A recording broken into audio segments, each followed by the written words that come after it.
Welcome, everybody. I'm Marc David, founder of the Institute for the Psychology of Eating. Here we are back in the Psychology of Eating podcast. I am with Dr. Eric Zielinski today. Welcome, Dr. Z. Mark, hello, and thank you for having me, my friend and my brother. I'm really excited about this conversation. And we're just going to flow. It's going to be cool. Yes, I'm so glad you're here.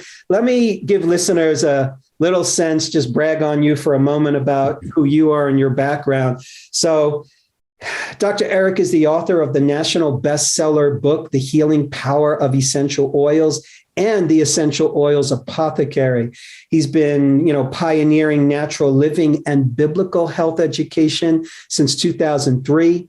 Dr. Eric is trained as an aromatherapist, public health researcher, chiropractor. He started naturallivingfamily.com in 2014 to help people learn how to use natural remedies safely and effectively. This website is visited by more than 3 million natural health seekers every year and is rapidly becoming the #1 online source for biblical health and non-branded essential oils education. So we got a lot to talk about.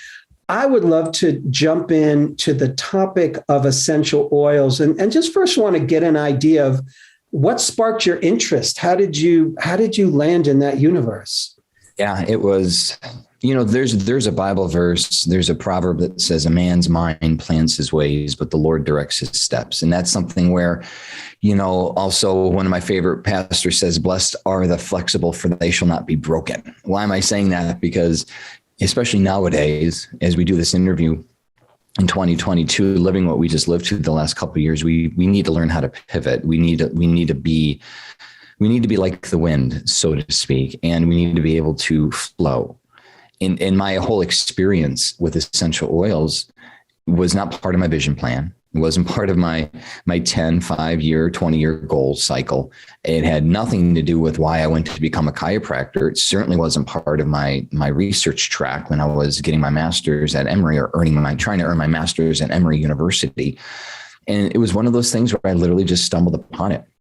And it's a wild thing because my wife has been using essential oils relatively for most of her life. I mean, since she was 14 years old, she had a chemical burn on her face, and her mom's friend is a Cherokee Indian who practices Ojibwa medicine and who recommended lavender and a combination of aloe and coconut oil when nothing would help my wife. She had a horrible chemical burn as a teenager. So those remedies healed and helped my wife. And so she's been using essential oils for years. And I jest about this, and it's kind of cute and funny, I guess, but I've kind of marginalized essential oils as smelly stuff. And I'm not going to go play beach volleyball with my guy friend smelling like ylang ylang. Will take my guy card away from me. Like I had that stigma, like a lot of men do. Yeah. And it wasn't until I had a client this was several years ago, commissioned me to write a series of public health reports on essential oils that I was literally faced with the task of reading hundreds of clinical trials to look at their therapeutic efficacy. And I was like, what is this stuff? And I was faced. This was different than what I knew as aromatherapy. Again, I love going to the local hippie health food stores. I love the incense, the essential oils. I love that experience. I thought it was cool, ethereal. I love going into a spa and having the diffuser go on. But it wasn't something that I thought I needed for myself. It was something that was an enhancement to, quote, a health world. But when I looked at the, blood sugar balancing, blood pressure balancing effects, the tumor necrosis effect, the natural killer cell effect of essential oils on helping protect against cancer, helping protect against depression, helping the body releasing serotonin and dopamine for anxiety. And it's like, what in the world is this stuff? And so that was like 2012, 2013. I had my proverbial coming to Jesus moment when it came to essential oils. And it was all the kind of funny. For those of you who have wives or husbands that are kind of tongue in cheek like mine, I would be like, Sabrina, didn't you know essential oils do this? And she's like, yeah, I've been trying to tell you that for like 5-6 years. I'm like, Sabrina, didn't you know that? She's like, yeah. But all the while, my wife does her thing. She makes body care products. She makes her cleaning products. And I've just enjoyed the aroma, not really realizing that it was directly impacting my health. And so the long and the short of it is, as a researcher, this is public health 101, by the way. Public Health 101 teaches you to be leery of financial bias in any sort of resource. So if you're going to be studying a topic, you want to make sure that the researchers don't have any sort of conflict of interest, which is why they have the conflict of interest and the disclaimer section in research trials. So when I started searching Dr. Google and started looking at the research out there, and also what bloggers and news reporters and all the media outlets were starting to say about essential oils, I recognized that a vast majority of the information online was financially biased, which isn't a bad thing. I'll point that out. Like I'm definitely a capitalist at heart. I support bloggers. I support multi-level marketing reps. All that's great. But when 99.9% of all the information on essential oils are coming from bloggers and network marketers that are getting a kickback from the essential oil, that raised a red flag to me. And so I came up with the crazy idea of launching and starting a non-branded educational event. And so back in 2015, the Essential Oils Revolution was born, and 165,000 people from around the world attended that live event. And it literally changed my life because I didn't realize the sheer demand and the need for not only safe, effective tips on how to use essential oils for just health concerns, but also DIY home, body, garden stuff. But I realized, and there were 4,500 comments that I read all of them, by the way, 4,500 comments of which a significant portion of people were like, we want you to teach us more. You're a researcher, you're independent, we trust you. I'm like, wow, I don't know essential oils like these experts do.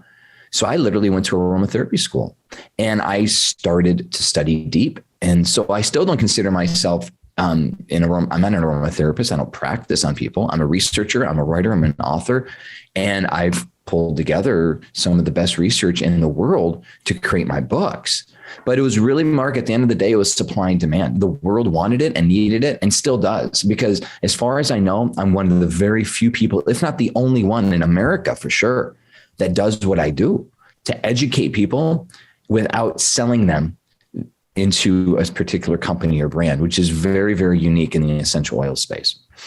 It is unique. And it's so fascinating to have watched, from my perspective, the trajectory of interest in essential oils. Oh, yeah. I mean, talk about an organic movement that just had its own sort of natural life cycle, and it kept moving and growing, I think, behind the scenes in so many ways.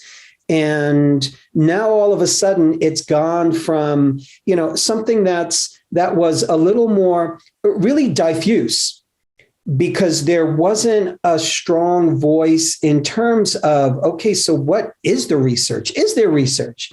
Is there science behind it? Is there, are there good pieces of clinical evidence? So I know for me, I was very surprised when I started digging into your books and realizing, wow, there's actually science behind so much of this. Did that surprise you at all?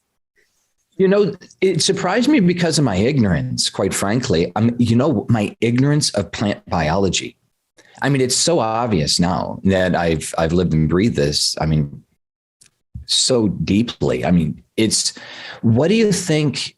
I mean, really, what do you think chemists do? And this was like my revelation. It's not like Dr. Susie chemist wakes up in the middle of the night with a revelation. It's not like the pharmacist has a vision that says, hey, let's combine these nitrogens and hydrogens and carbons together and oxygen to create a compound that kills pain. No, they know, like, for example, that willow bark has been used for centuries, thousands of years, for its analgesic, pain relieving, anti-inflammatory properties. So what they did was like, what is it about willow that works? And they find, it's like this methyl salicylate. It's a salicylin, and it's a chemical in the bark. And so they extract it and they say, okay, we got this pain relieving compound, but we can't just like put it on people. So what do? Let's create a pill around it and let's call it aspirin. That's literally the birth of aspirin. Yes. All because of what we see. And so it was like, oh, I get it. Same thing with antibiotics. This blew my mind. What did combat medics use on the front lines of World War I and World War II before the advent of antibacterial products and the antibiotic? They use essential oils. I mean, the antibiotic didn't hit the stage until the mid-40s, after the World Wars. So on the front lines, you're dealing with lavender, you're dealing with clove, oregano, lemongrass, tea tree, depending on where in the world, because that's what medicine was. We don't know this stuff. They don't teach us that. And it is what it is, what medicine has done. And medicine has made great strides in a lot of great areas. But what medicine, in my opinion, has been remiss to do and created a horrible mistake is to bastardize natural therapies while elevating their own product. It's like, you don't need to talk bad about someone else to make yourself look good. You know, I tell it to my kids. Just let your actions speak louder than your words. Don't put someone else down to lift yourself up. But what medicine has done is very strategic. What the pharmaceutical industry has done is make people question and doubt the therapeutic efficacy and safety of natural remedies to elevate their own synthetic product. Instead of just saying, hey, this stuff works, but our stuff works too, or it works better. No. And it's been years and years and years. And to your point, we can literally thank the multi-level marketing reps for the last 25, almost 30 years for this conversation. Because if it weren't for Young Living and doTERRA at the grassroots level, with the millions and millions of distributors spreading this information at house parties and stuff, if those of you who don't know those companies, think Amway, think Quickstar, think whatever, prepaid legal back in the 90s or 2000s, right? This is a network marketing company. That's how essential oils got on the market to this level. Now you go to Walmart, they're mainstream everywhere. And my mentor and my instructor, when I went to the Atlantic Institute of Aromatherapy, explained to me, she's been doing this longer than I've been alive. Her name is Scylla Shepherd-Hanger, wonderful gal. She said, Eric, 40 years ago, I mean, the only place you could get essential oils were at health food stores, but it was because of the network marketing companies that then they pushed the researchers and they started to create more of an awareness of the therapeutic efficacy that now we're starting to see a preponderance of research because the need and the demand is there.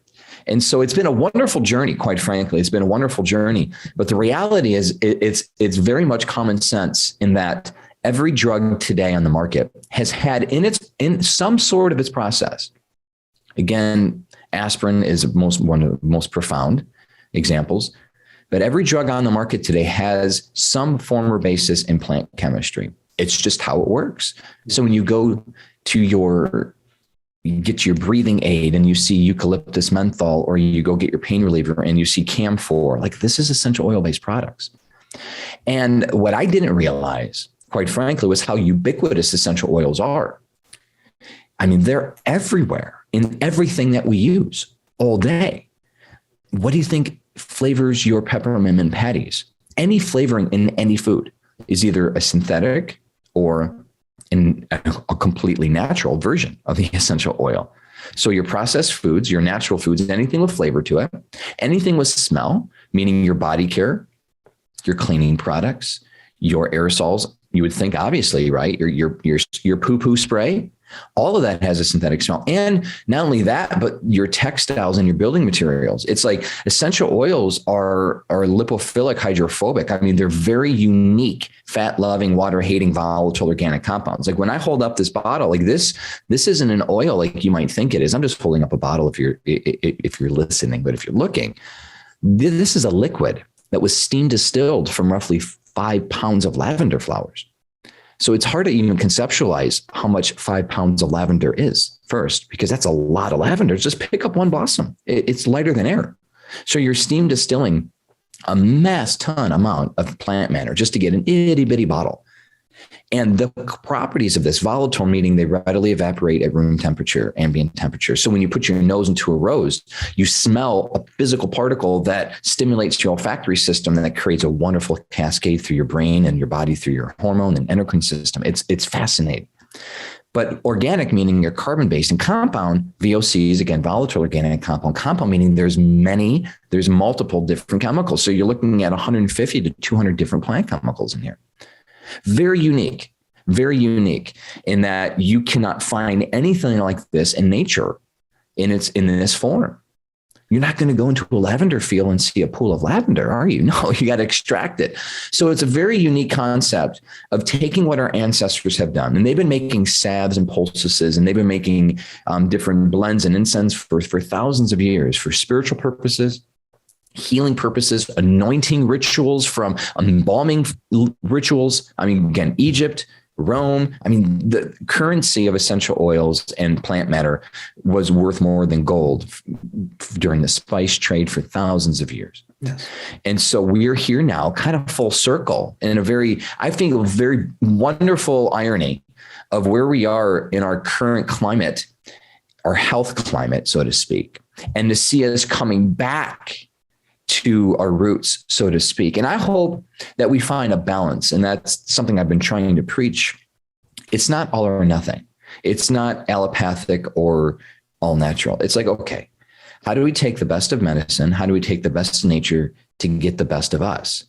And unfortunately, you have competing interests. And quite frankly, it's money, and it's lobbying, it's greed. And so I hope people can see this as an adjunct to your life, to help you live a more abundant life. And there's so many ways that they can enhance that. So many great nuggets of wisdom in what you've just shared. I'm thinking of a story. I was 18 years old. I was a freshman in college, and I was just starting to get into eating healthy. And I'm at a freshman party one evening, and I really wasn't a party kid. I wasn't a drinker. And I decided to take a walk around the neighborhood.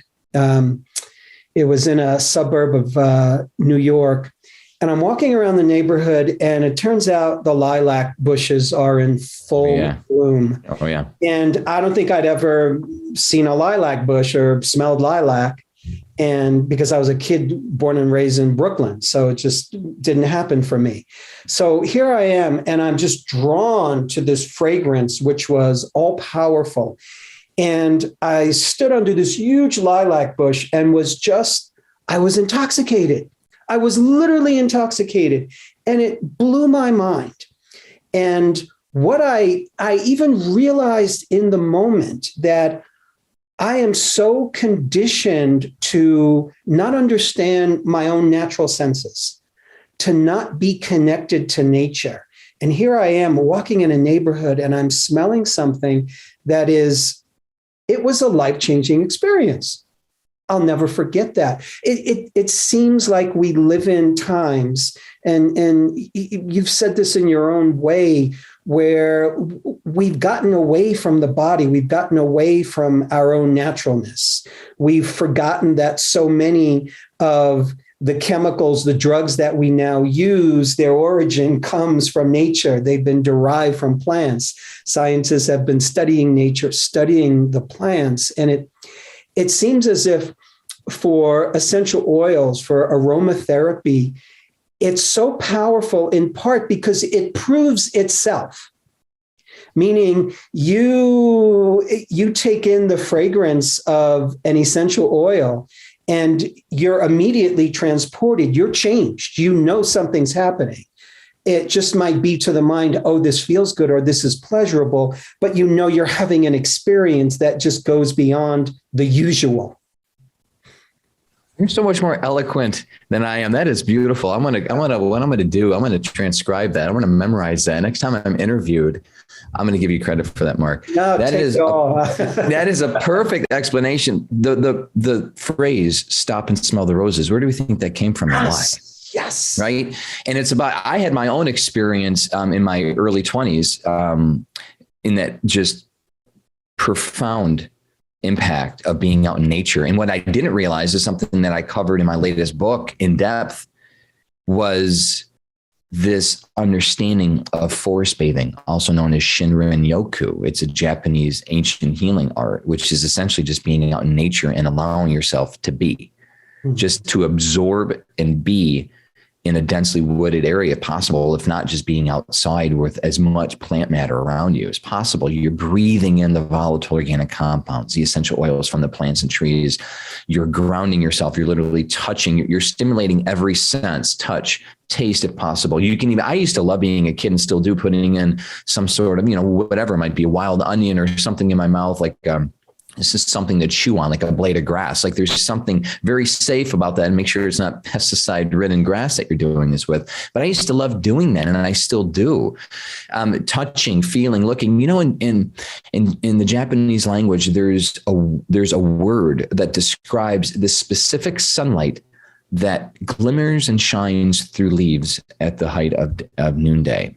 And it just took me 15, 20 words to just explain that in English. They have one word for that. So you know what it's like. Go outside in a densely wooded area when it's high noon and beautiful, and look up, and you could see the sun rays is glimmering through. Like that is our experience that we should be absorbing. And quite frankly, how God created us and designed us to enjoy his gift to humanity, which is nature, which goes back into my whole Bible health mission of ultimately what we do, Mark, is getting people back to nature, getting people to our roots.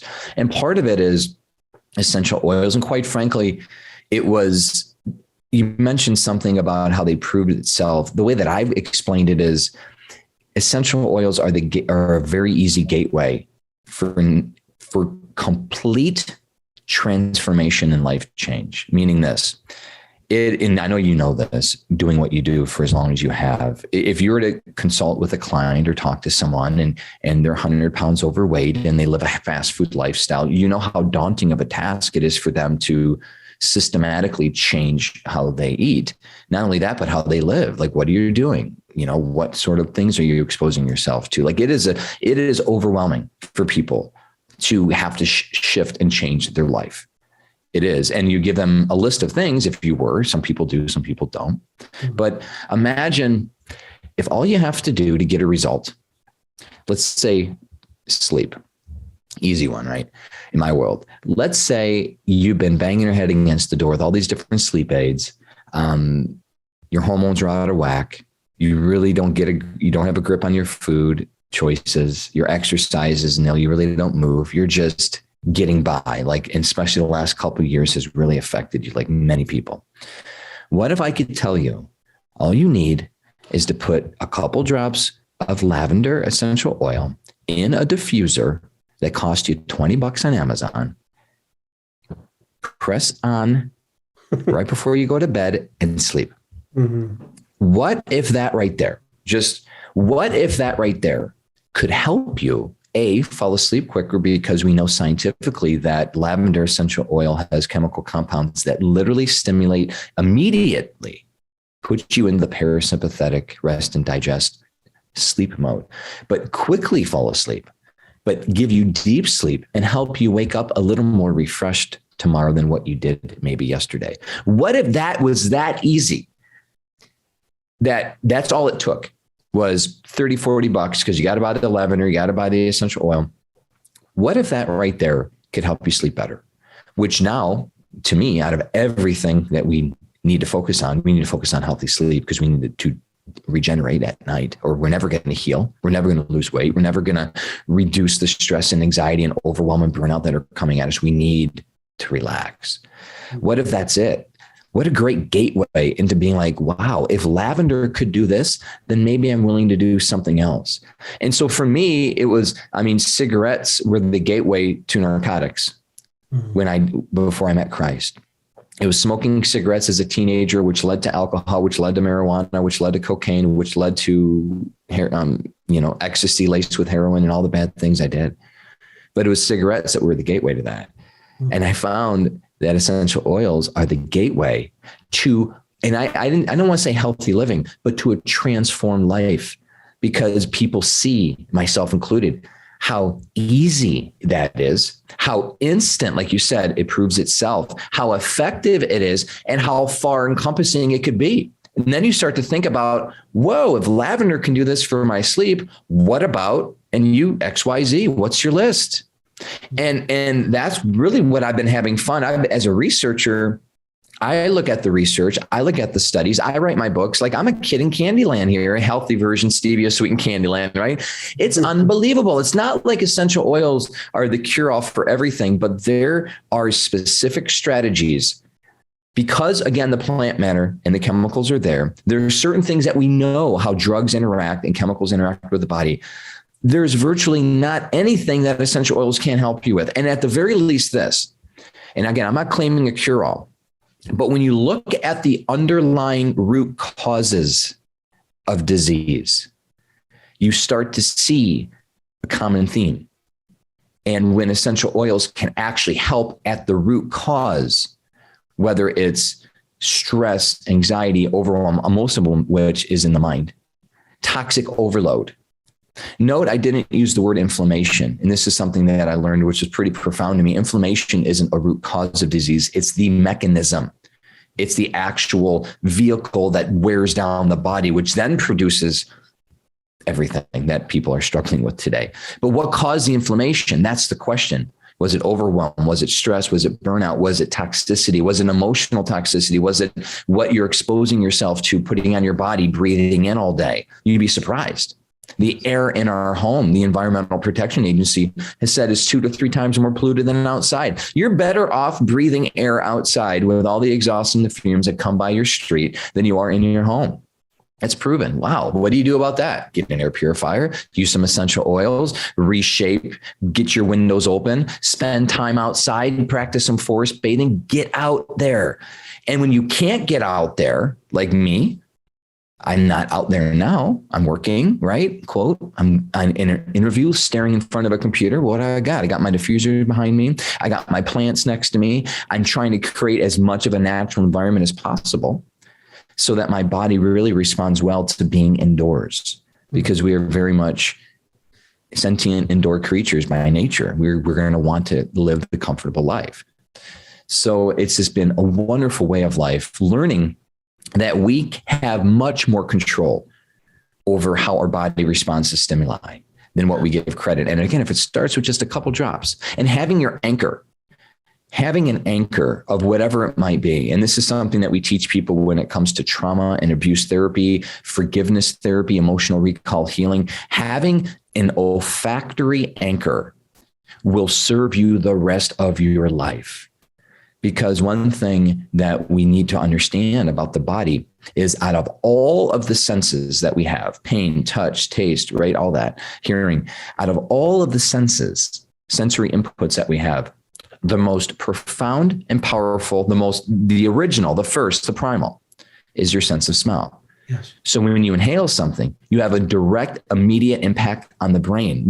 We can go into the scientific aspect of it, but there is no thalamic relay. Your brain does not interpret any sensory input. Why is that important? Well, unlike when you stub your toe, when there's that split second of delay, like, ooh, did I hurt myself or not? Ooh, yeah, I did. Your brain needed to interpret the afferent, efferent output of the pain sensation. You don't get that. That's why when you snort cocaine, you get an immediate high. That's why when you walk into an arts and crafts store with all these fake synthetic smells, like me, you'll get a headache. Like instantly your nose will immediately start to drain and detox, and you start to sneeze. You don't get that with other sensations. Smell will affect your brain. And it is the limbic system specifically, where your mood, your memory, and your emotions are controlled. And also your autonomic function, your heart rate, your breathing rate, all through what you smell.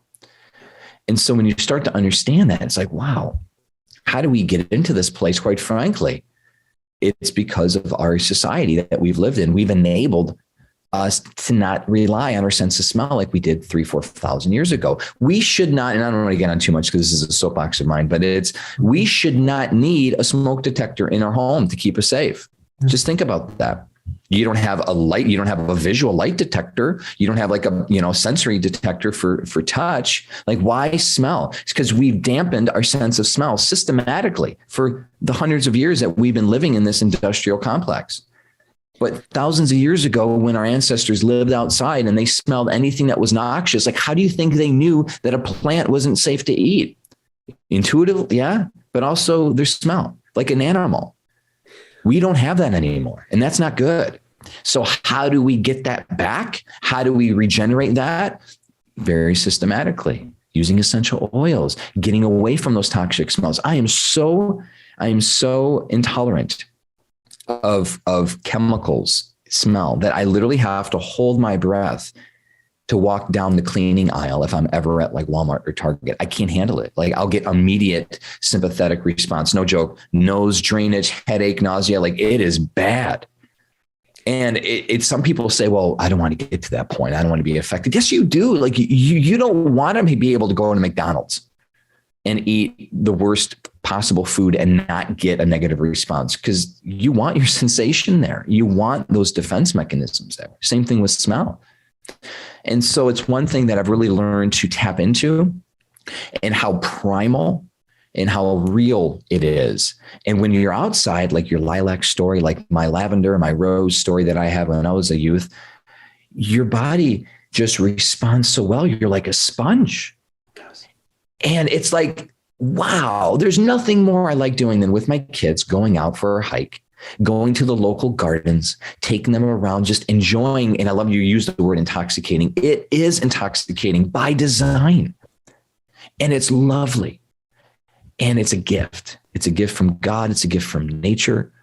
And I'm so glad to be able to chat about it, because quite frankly, it's not all that we do.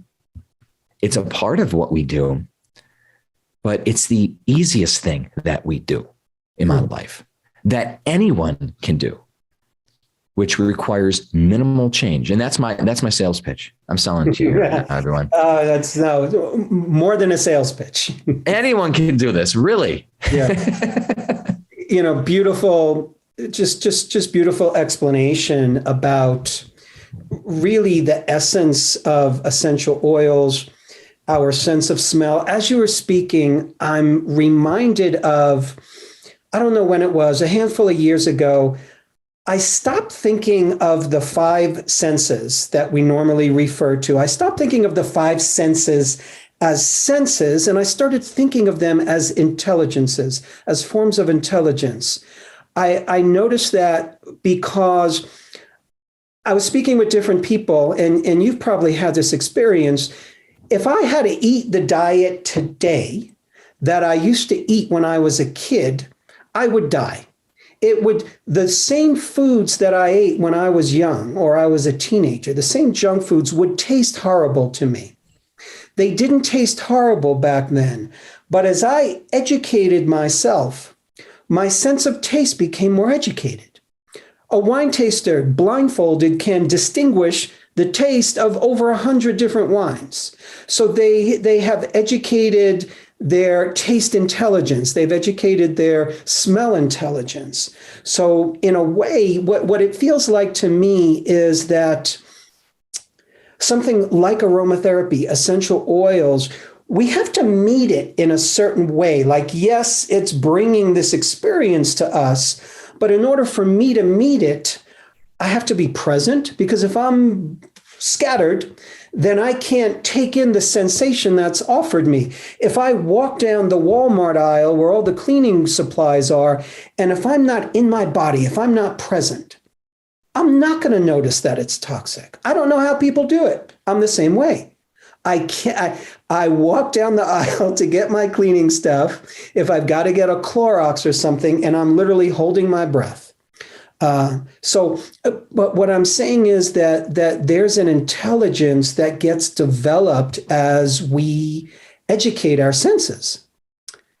And that sounds to me like essential oils, like aromatherapy. It's teaching us, like, here's how you gather more information. Oh, here's something that's impacting you. How is it impacting you? Can you feel it? Can you sense it? That's wonderful explanation. And it's also important to realize that manufacturers know this about us. Mm-hmm. They know what we desire, and they know what makes us click. There's a reason why the smells are so profound. Yes. In our products. There's a reason why when you wash your clothes after the multiple rinse cycles, after it's dried in the dryer, there's a reason why your clothes have a strong smell to them still, because they've done exhaustive surveys and they know that people want their clothes to smell clean, even though they don't necessarily have to look clean. That's another study that I came upon, which was fascinating. They want it to smell clean. But what you don't know, most people, are these manufacturers put chemical surfactants in the detergent to prevent the volatile organic compound, the synthetic fake smell, from escaping in the wash cycle. So you're now wearing chemicals all day long. And so why do people have eczema? Why do people have autoimmune conditions? Why do poor babies have rashes up and down their skin? Oftentimes it's the chemicals in the clothes. And what's happening is, and I point this out because we could go one or two ways here, right? We could go dark conspiracy theory, they're out to get us, or we could be like, look, no, these companies are smart. They're trying to save money. I'm going to say nothing's malicious. I'm saying they're hijacking the human experience. They know what we like. They know what we crave. The sugar, the salt, the sweet, the savory, the food, they got the food thing dialed in, but so with the smell and the, right. So think about that. And how can we hijack that? I'm just ultimately taking control myself. That's all I'm doing. And that's all I want to help people with. And the nice thing is about our world is, yes, you have aromatherapy in the traditional sense for the treatment. That's what it is, aromatherapy. It's the treatment of health conditions with essential oils through a variety of mechanisms. You can ingest them, you can apply them topically or inhale them.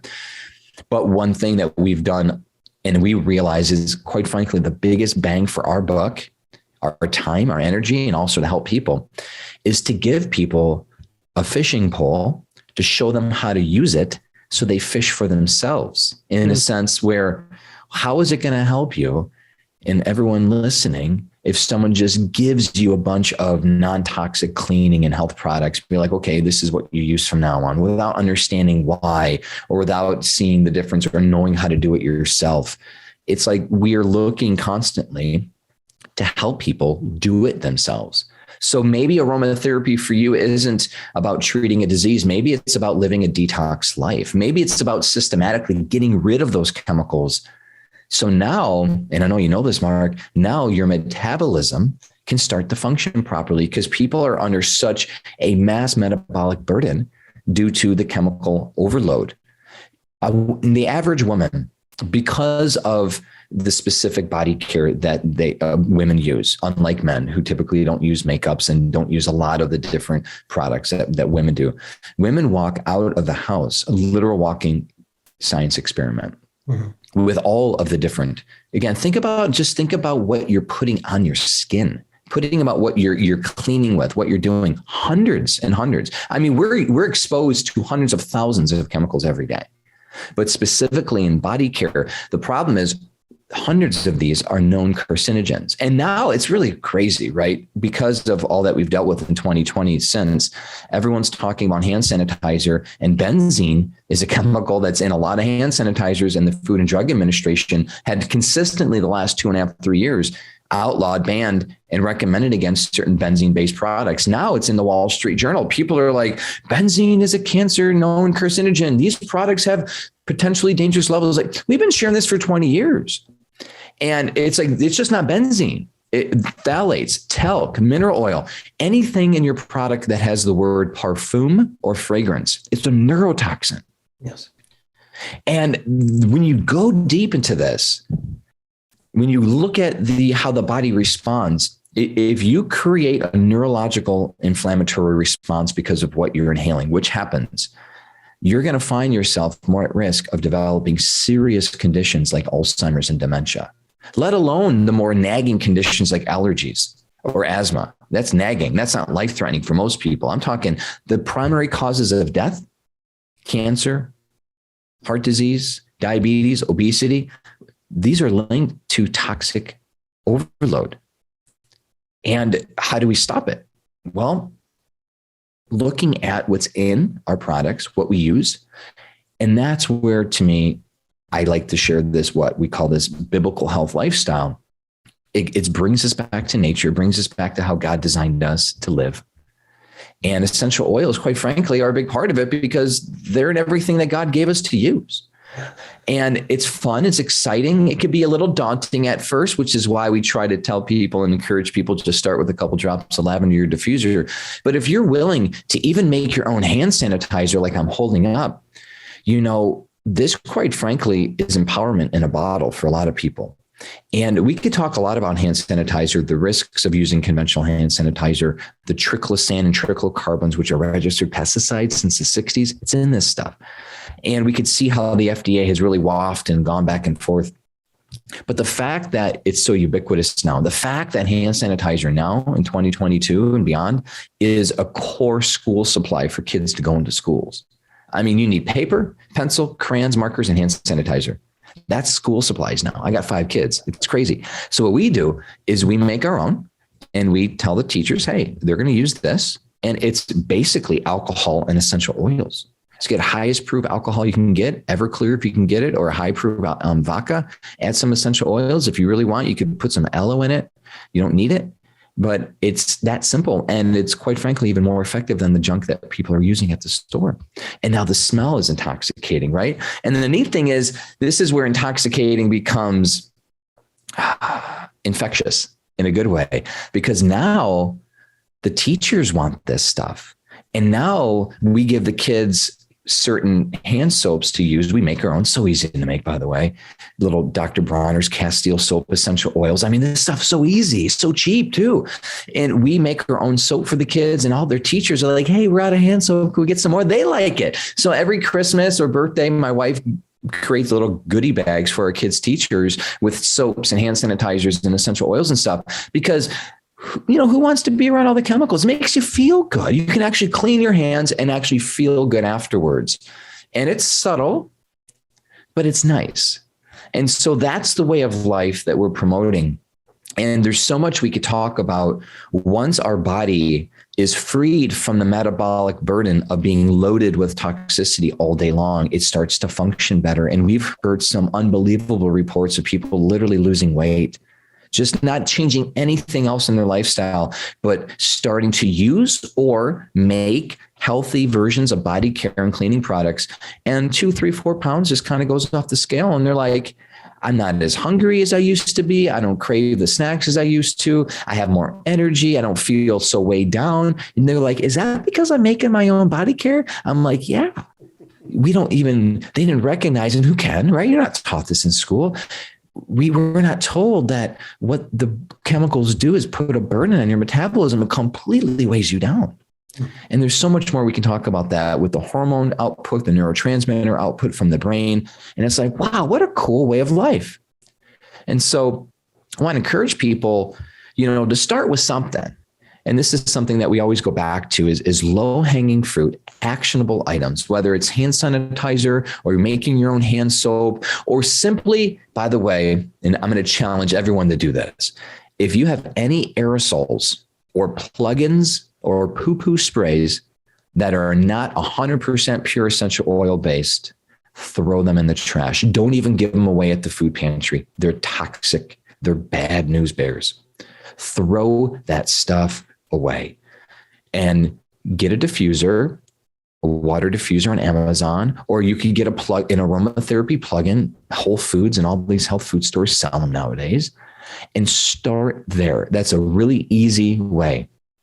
And now the cool thing is you can literally create an environment that you want in your house, a physical manifestation. So if you want to create calm and peace and relaxing, you could use oils like lavender, chamomile, geranium, clary sage. If you want to create an atmosphere for intimacy with your partner, your lover, your spouse, well, that's where some of the ylang-ylangs and rose and jasmines come into play. Like that will literally stimulate that environment. If you want to create energy and focus, if you're doing what I'm doing, like if you need to focus and speak and teach, peppermint, spearmint, citrus oils are wonderful for that. Meditation, frankincense, sandalwood. If you really want to get grounded, think tree oils like pine and cypress. Like I just spout out a bunch of them. I get it. Press pause, rewind 20, 30 seconds, hear it. But my website has hundreds of free recipes and tips on how to use this stuff. But just start and you'll see your body responding kind of like a parched, someone who's parched in the desert drinking water. It's like, it's so refreshing. And you'll start to notice very subtle emotional changes, mental changes, and physical changes in your life in a way that, quite frankly, I'm not tempted to ever go back because of that, like you said, Mark, that noxious response that you get down the cleaning aisle. I'm not sensitized to that anymore. My sense of smell is there where it should be, and my sense of taste and my other sensations. It's wonderful. So I just want to encourage y'all with that. Don't get overwhelmed. Try one or two things and enjoy the process, because it really is a beautiful journey.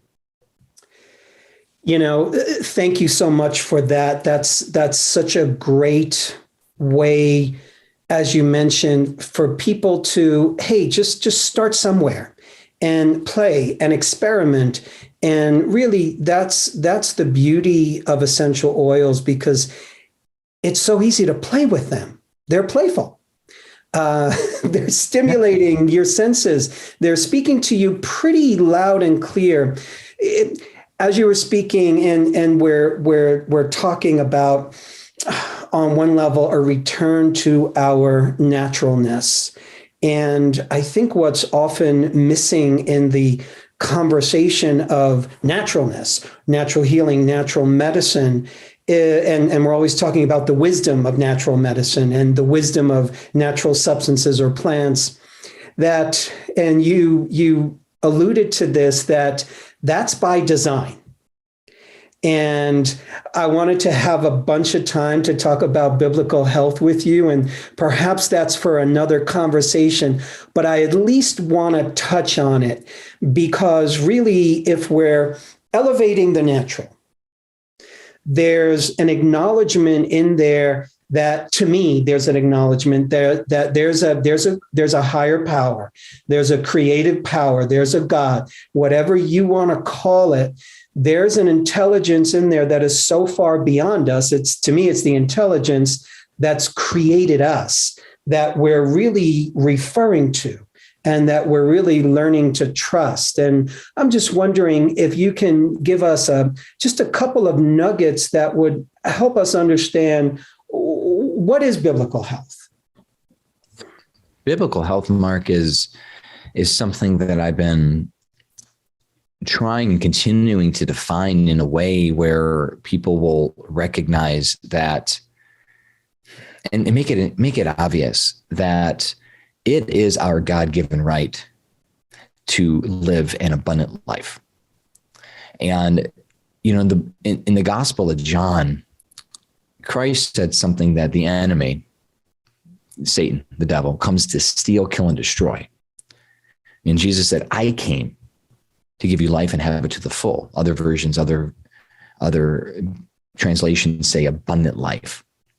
And when I first read that, when I had my spiritual transformation when I was 23, it was like God downloaded something into my spirit and said, you have many different, like essentially God was ministering to me about, we have different areas of our life that make up who we are. And that's obvious for people, right? We have a mental, we have an emotional aspect of life, a spiritual, we have a financial aspect of life. Like we have to do things, we have to work, you have to pay for things. There's a social aspect.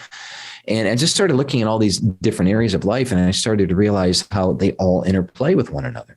Mm-hmm.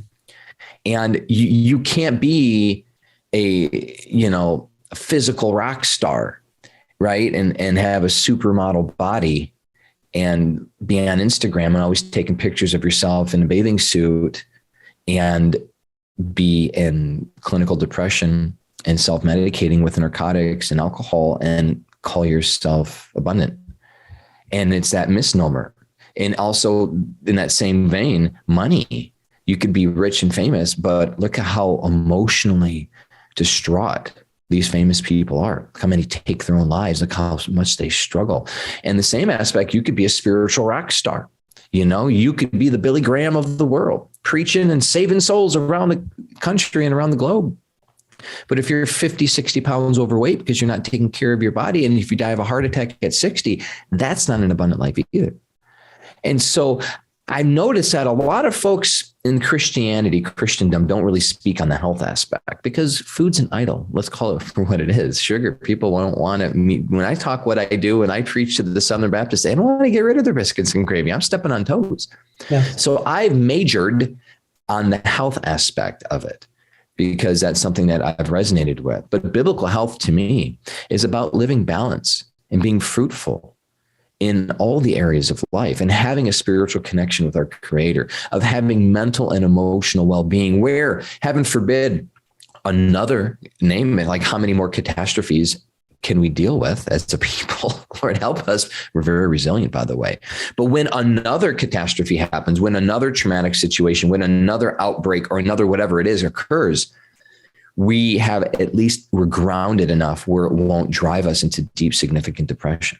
Mm-hmm. It's like, it's that mentality. It's like thinking of myself, my body, as the Bible says, is the temple of the Holy Spirit. So it's my duty to do right to my body. Like this is part of, again, the whole biblical health mindset.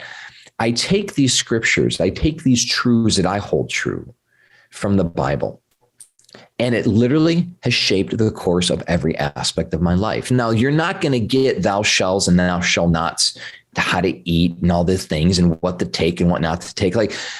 But we have a spirit. We have, I believe, the Holy Spirit dwelling within us.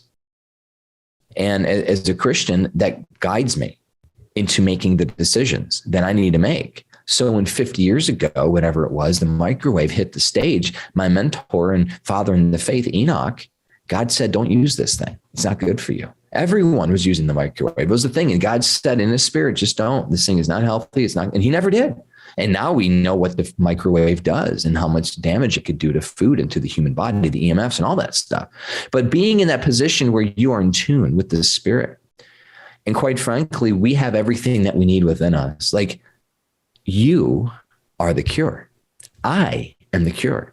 We have what we need to be well, emotionally, mentally, spiritually, physically, in every area of life, socially. Right? And so for me, biblical health is a wonderful life. It's the way of life that we're guided to in the scriptures. And I want to encourage people to, maybe if they haven't, have that conversation with the divine. And it just know. And maybe go outside. I do a lot of my best spiritual work outside, by the way. I think it's the best place to do it. I do. I call it God's country. Many people resonate with that. It's a place where your senses can just not be heightened. It's a place where that's the other key. Put yourself in a situation where your physical senses are not heightened, on alert in a bad way, and you can just be. You can be very present. You use that word a few times, that phrase, very present. And nowhere can you do that like in nature. And I think that's by design. I believe we were created from nature.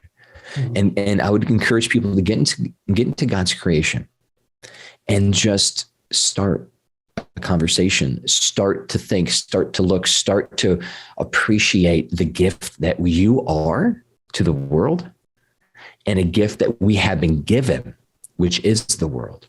And how one we are with one another, and how one we are with creation, with nature. And it's very grounding. It's spiritually intoxicating. You'll have epiphanies. You'll have a revelation. I hope and pray that you come to find the Christ that I found, the God that loves me, the God that loves you, whose heart grieves over all the travesty that we're seeing. But because of the free will that we have, here we are, and people are doing a lot of bad things to each other. But I have my spiritual groundedness that I'm able to not allow that to take me down or put me in a downward spiral. And that's really what I'm trying to encourage people to think about. And so when you're looking at your health, you can't separate your physical health. You can't separate your mental and emotional health. I think people would agree with that, most people at least. But you also can't separate your spiritual health. And that is a key part of what we're trying to teach with biblical health. And, but I appreciate the question, brother. And I just want to thank you too, because when we met in 2015 and we were at a networking event, we were at a business growth event, you were at a table with me and we were asking each other for support and how we can help each other. And my question, and it still is, right? How do I brand? How do I get this message of biblical health out in the world? And out of everyone there, you came to me and says, hey, I want to help. And you spent some time with me and you gave me encouragement and love, and your wisdom and your experiences just propelled me really through all these years. And I just have so much of a fondness in my heart for that, for your willingness and desire to help and serve, but maybe even more importantly, your insight to realizing and valuing what I do and what I want to do, my calling. So thank you for that, because this message of biblical health, Bible health, in my opinion, needs to be spread more than ever, because what we're doing is obviously not working as a whole, as a people. And we need to change this paradigm. And so I'm really hoping to be used in that sense. And I have a long time ahead of me to work and perfect this thing. So thanks so much for your encouragement, brother. Thank you for your kind words. It was just very clear to me on first meeting you that you're being moved by something greater. You're being moved by the Spirit, and you want to give, and you want to make a difference, and you want that to be the highest difference that you can possibly make. And I think that's the remedy for us all on one level, is to be that channel, is to be that conduit for what's wanting to come through us. And it takes a lot of courage to be open to what wants to come through us, because sometimes what the Spirit, the wisdom, the higher power that wants to come through us is not always in alignment with what I think I should be saying, doing, or thinking. And it's not always sexy, and it's not always, whatever it is, it could bring up fear.